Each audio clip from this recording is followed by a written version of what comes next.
It was one of those humid summer midnights when the world outside our Portland home felt suspended in a haze of secrets, and I, Clara, couldn't shake the thrill pulsing through me as I tiptoed down to the basement, my heart racing like it hadn't in years.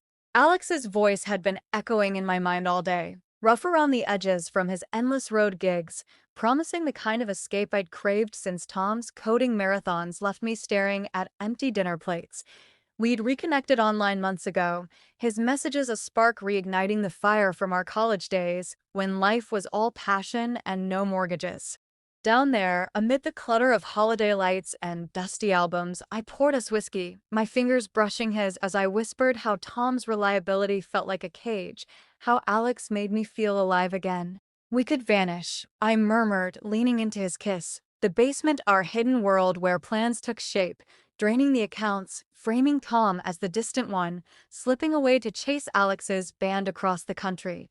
The air crackled with forbidden energy, his laugh low and intoxicating, until a shadow shifted upstairs, but I dismissed it as the house settling foolish in hindsight. If tales like this pull you into the undercurrents of hidden desires and fractured vows, smash that subscribe button right now. You never know when the next one might reflect your own unspoken longings. That's when everything shattered. From my perspective, I'm Tom, and that night, the faint murmurs from below yanked me from sleep, Clara's sultry tone mingling with a man's resonant chuckle that dredged up her old stories of Alex, her nomadic ex who'd shattered her once. Curiosity morphed into dread as I crept downstairs, the jasmine and whiskey scents confirming my fears before my eyes did. Clara entwined with him on the couch, plotting our undoing in whispers. I slipped away unseen, the betrayal a gut-wrench like acid, unraveling 7 years of what I'd thought was our shared sanctuary. The next day, masking the hurt, I cracked her phone and unearthed the digital trail. Texts of rekindled flames, schemes to siphon our savings and paint me as the villain. The basement, our neglected corner of mementos, had become their lair for these midnight conspiracies, Alex preying on her frustrations with my workaholic ways to weave a web of resentment. That evening, I lurked in the shadows below, recording their descent into delusion, then flipped on the lights, watching Clara's face crumple and Alex's smirk evaporate. "How could you?"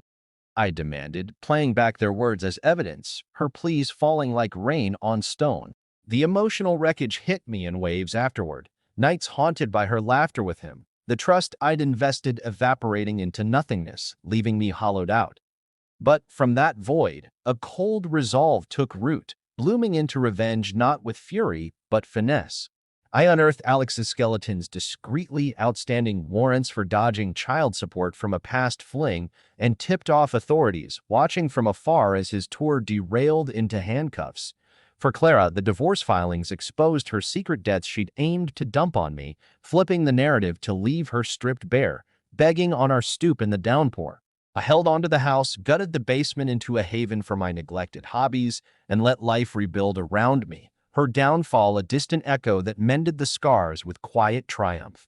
If this divided confession lingers, stirring reflections on how perspectives twist the blade of betrayal, remember, truth often hides in the halves we don't share. Like if it echoed your own divides, comment your takes below and stay tuned. The next revelation might split your world in two.